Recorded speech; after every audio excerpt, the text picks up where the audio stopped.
میری ٹائم پاکستان میں خوش آمدید، جو سمندروں کی دلچسپ دنیا اور ان مواقع کی طرف آپ کا راستہ ہے جو وہ ہم میں سے ہر ایک کو پیش کرتے ہیں۔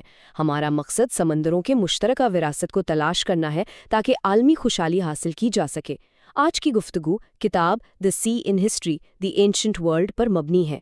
ہماری گفتگو 8ویں باب سمندر اور جاپانی جزیرہ میں ابتدائی معاشرے پر مرکوز ہوگی۔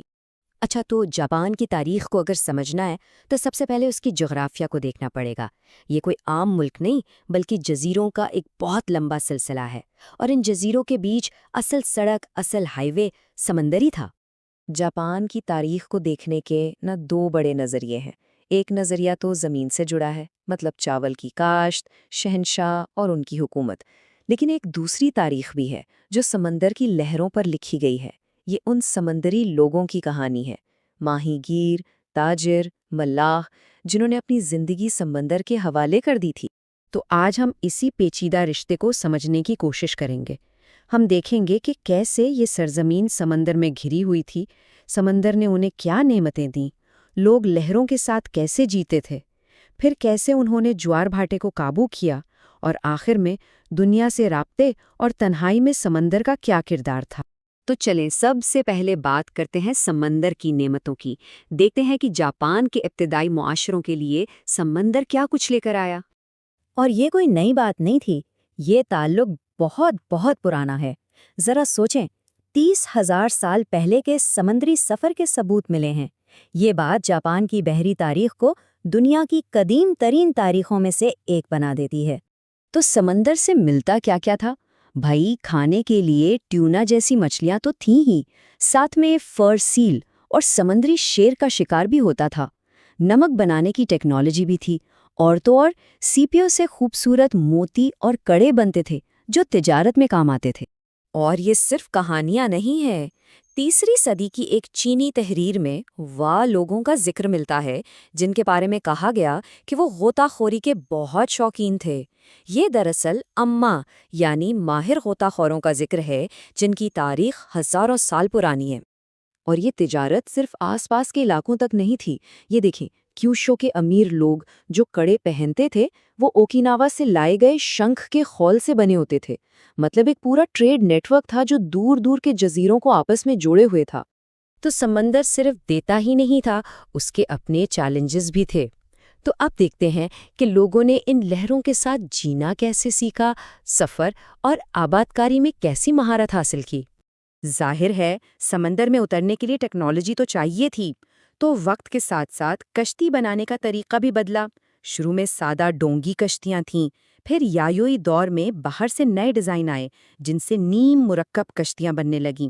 اور ہاں، ایک دلچسپ بات یہ ہے کہ پرانے وقتوں میں زیادہ تر کشتیاں چپوؤں سے چلتی تھیں، بادبانوں کا استعمال بہت بعد میں آیا۔ اور ان لوگوں کو سمندر کی طاقت کا اندازہ بھی خوب تھا۔ جو جومون دور کے گاؤں تھے نا، وہ ایسی اونچی جگہوں پر بنائے گئے تھے کہ 1000 سال میں آنے والی سونامی بھی ان تک نہ پہنچ سکے۔ اور اس بات کا ثبوت ہمیں 2011 کی سونامی کے بعد ملا، جب دیکھا گیا کہ یہ قدیم بستیاں بالکل محفوظ رہیں۔ کمال کی حکمت تھی، ہے نا؟ اس کی ایک اور شاندار مثال ریوکیو جزائر کی آبادی کاری ہے۔ دیکھیں، دنیا بھر میں عام طور پر یہ مانا جاتا ہے کہ دور دراز جزیروں کو صرف کسانوں نے آباد کیا کیونکہ انہیں کھیتی باڑی کرنی ہوتی تھی، لیکن یہاں شکاری جمع کرنے والے لوگ ان جزیروں تک پہنچے اور انہیں آباد کیا۔ یہ ان کی غیر معمولی بحری صلاحیتوں کا کھلا ثبوت ہے۔ اچھا، تو جب معاشرے بڑے اور منظم ہونے لگے تو سمندر کا کردار بھی بدل گیا۔ اب یہ صرف کھانے پینے کی جگہ نہیں رہا، بلکہ یہ سیاسی طاقت کا مرکز بن گیا۔ تو اب دیکھتے ہیں کہ حکمرانوں نے اس جوار بھاٹے کو، اس سمندر کو کیسے قابو کرنے کی کوشش کی۔ سوال یہ ہے کہ اتنے بڑے سمندر کو کوئی کنٹرول کیسے کر سکتا ہے؟ یہ اس دور کی ریاستوں کے لیے سب سے بڑا چیلنج تھا۔ تو اس کا جواب 2 حصوں میں تھا۔ ایک طرف تو تھی فوجی طاقت، یعنی جنگ کر کے اہم سمندری راستوں پر قبضہ کرنا، اور دوسری طرف تھی روحانی یا رسمی طاقت، یعنی دیوتاؤں کو خوش کرنے کے لیے نذرانے پیش کرنا تاکہ سفر محفوظ رہے۔ فوجی طاقت کی اہمیت کا اندازہ 663 عیسوی کی ایک جنگ سے ہوا۔ پیکچون دریا کی لڑائی میں جاپان کے تقریباً 400 جہاز ڈوب گئے۔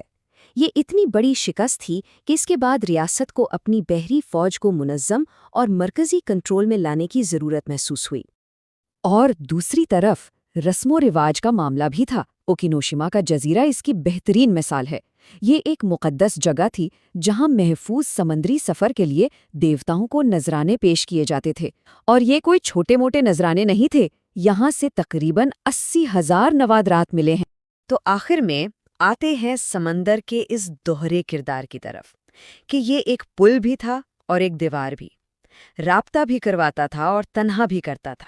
مطلب یہ کہ ایک طرف تو سمندر ایک رکاوٹ تھا، ایک دیوار کی طرح جس نے جاپان کو بیرونی حملوں سے بچایا، لیکن دوسری طرف یہی سمندر ایک راستہ بھی تھا جس کے ذریعے تجارت ہوتی تھی، لوگ آتے جاتے تھے، اور ہاں، قزاق اور لٹیرے بھی اسی راستے سے آتے تھے۔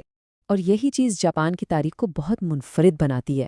برطانیہ کو دیکھیں، وہ بھی ایک جزیرہ ہے، لیکن اسے کئی بار فتح کیا گیا۔ جاپان قدیم دور میں کبھی فتح نہیں ہوا۔ اس کا مطلب یہ تھا کہ وہ ایشیا کے ساتھ اپنے تعلقات کو اپنی مرضی سے کنٹرول کر سکتا تھا۔ جب چاہا دروازے کھول دیے، جب چاہا بند کر دیے۔ تو آخر میں یہ سوال ہمارے سامنے آتا ہے کہ کسی بھی جزیرے والے ملک کے لیے سمندر اصل میں ہے کیا؟ کیا یہ ایک دیوار ہے جو حفاظت کرتی ہے، یا یہ ایک پل ہے جو باقی دنیا سے جوڑتا ہے؟ جاپان کی پوری تاریخ اسی سوال کے گرد گھومتی ہے۔ ہمیں امید ہے کہ آپ کو آج کی ویڈیو پسند آئی ہوگی۔ برائے کرم اپنے تبصرے شیئر کریں اور اسی طرح کے دیگر مواقع کو تلاش کرنے کے لیے سبسکرائب کریں۔ مستقبل کی ویڈیوز کے لیے اپنے سوالات کامنٹ سیکشن میں پوسٹ کریں۔